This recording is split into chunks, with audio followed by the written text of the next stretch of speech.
नमस्कार साथियों।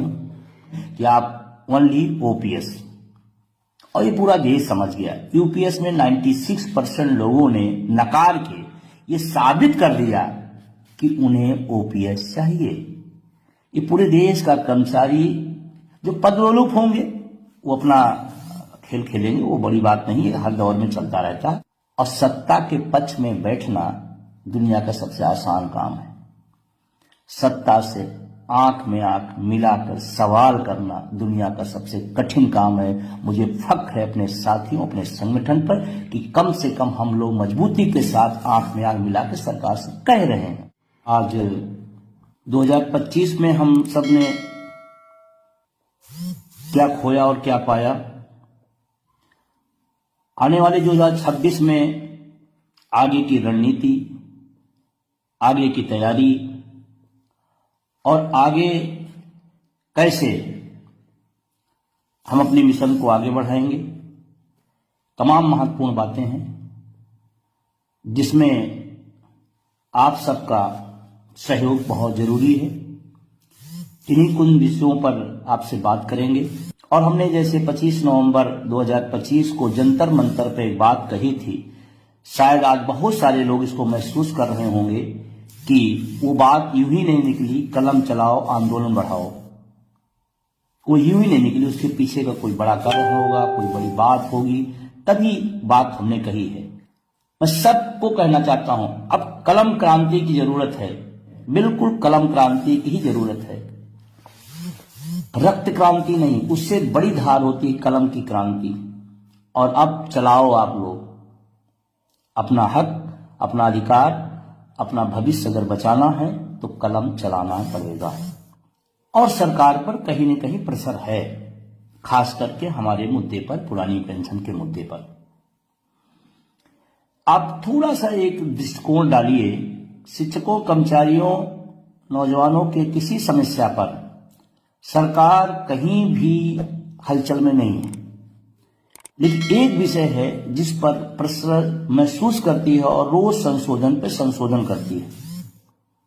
ये प्रेशर का नतीजा है, लेकिन गुमराह नहीं होइएगा। हमारा आपका मकसद संशोधन नहीं है, मैं बार बार इस बात कर रहा हूं और सचेत भी करता रहता हूं। हमारे बहुत सारे साथी गुमराह भी हो जाते हैं। यूपीएस की तरफदारी करने वाले, यूपीएस में, एमपीएस में संशोधन करने वाले लोगों से सावधान रहना है। ये बात मेरी छोटी जरूर है, लेकिन संकेत बड़े हैं। क्योंकि पूरे आंदोलन को अगर सबसे ज्यादा कोई नुकसान कर रहा है तो उसमें सुधारवादी लोग और उसके तरफदारी करने वाले लोग इस आंदोलन का ज्यादा नुकसान कर रहे हैं। मैं कहता हूं जिसको पसंद है वो ले लेना। वो दूसरे क्यों कह रहा है कि ये संशोधन हो जाए तो अच्छा हो, ये संशोधन अच्छा है। और संशोधन की गुत्थम गुत्थी में है कि जो संशोधन कर रहे हैं और जिसके लिए किए जा रहे हैं। एक संशोधन है, दूसरा नहीं तीसरा, तीसरा नहीं चौथा, चौथा नहीं पांचवा, छठा, उसी में इतना उलझा दे रहे हैं कि आपको समझ नहीं पाएगा कि एनपीएस यूपीएस क्या है, ओपीएस में क्या। सीधा सीधा सीधी बात, सरल बात है, एक एक आदमी उसको समझ जाता है कि ओपीएस में ये है। आज कोई कह दे, विशेषज्ञ बैठ बता दे कि अब तक की यूपीएस में क्या क्या संशोधन हुए और उसके क्या नेगेटिव और क्या क्या पहलू हैं। इतना उलझा दिया जा रहा है कि आप समझे ना पाए कि यूपीएस क्या है, आप समझे ना पाओ कि ये ठीक है वो ठीक है। इसलिए मेरे साथियों, मैं निवेदन करना चाहता हूं, सुधारवादियों से और तारीखदार करने वालों से सावधान रहिएगा, नहीं पेंशन आंदोलन को आपको तहस नहस कर देंगे अपनी राजनीतिक रोटियां सेकने में। इसलिए आप सबसे मेरा निवेदन है कि आप ओनली ओपीएस, और ये पूरा देश समझ गया। यूपीएस में 96% लोगों ने नकार के ये साबित कर दिया कि उन्हें ओपीएस चाहिए।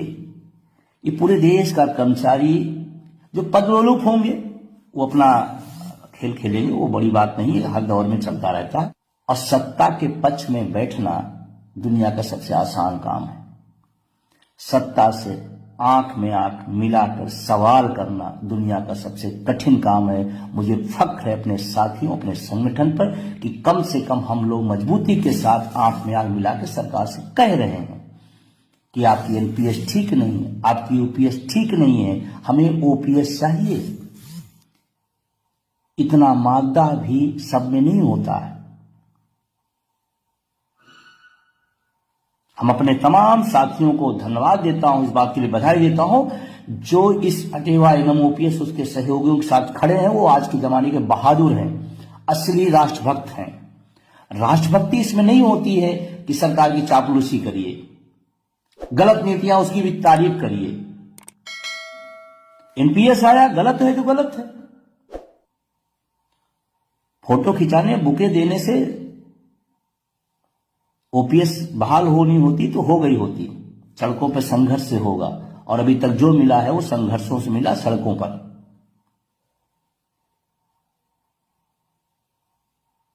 तो मेरा आप सबसे सचेत करते हुए दो काम पर सचेत रहिएगा।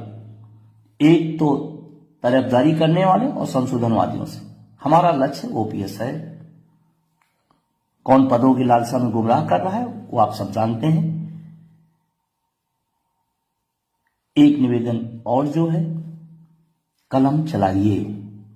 आपको लगता है विजय बंधु अकेले बोले बात बन जाएगी, मैं बिल्कुल नहीं सहमत हूं इससे। सब लोग बोलो, सब लोग लिखो, जो कर सकते हो करो। कम से कम जब इतिहास इस लड़ाई का लिखा जाएगा तो उसमें लड़ने वालों में आपका नाम होगा। चमचागिरी और सरकार दरबारगिरी में नहीं लिखा जाएगा, ये तो कम से कम होगा। अब आता हूं इन मुद्दों पर।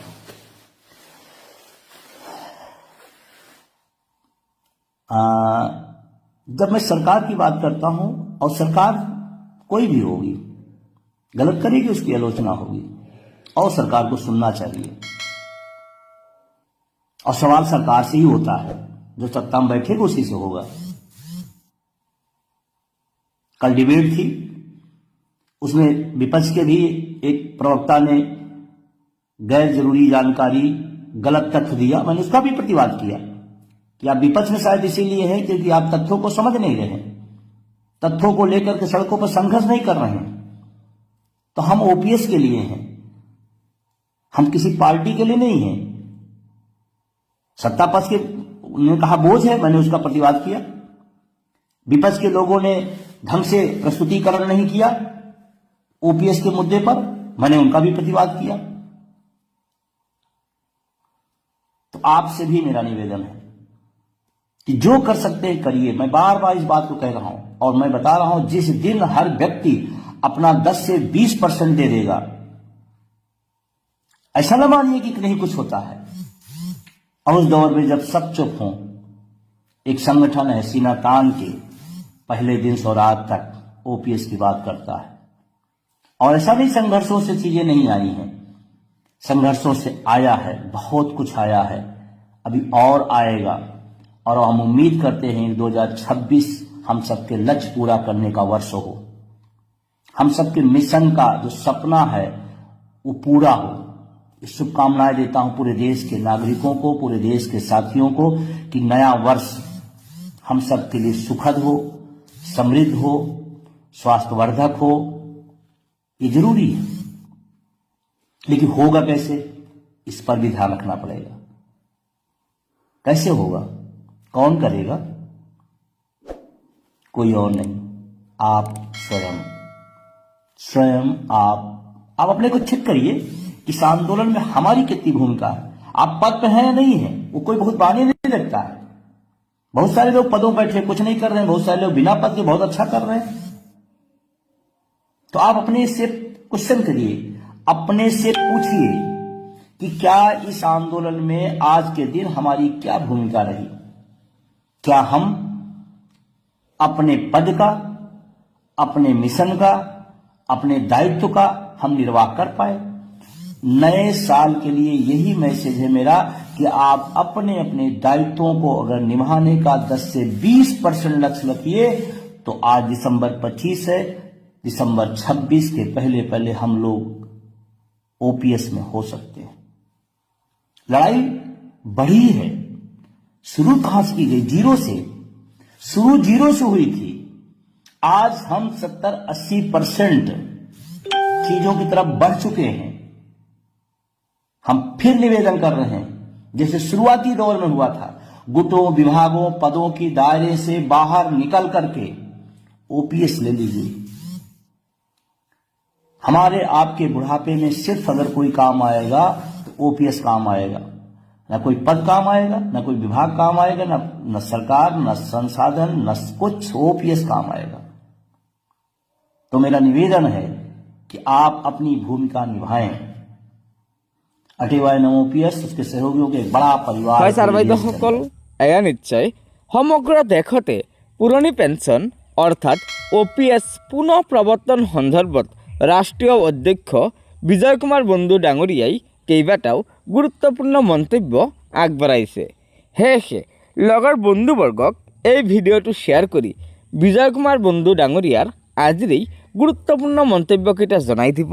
আৰু নতুনকৈ অহা ছাৰ বাইদেউসকলে অনুগ্ৰহ কৰি আমাৰ এই চেনেলটো ছাবস্ক্ৰাইব কৰি ল'ব। ধন্যবাদ। জয় আই অসম।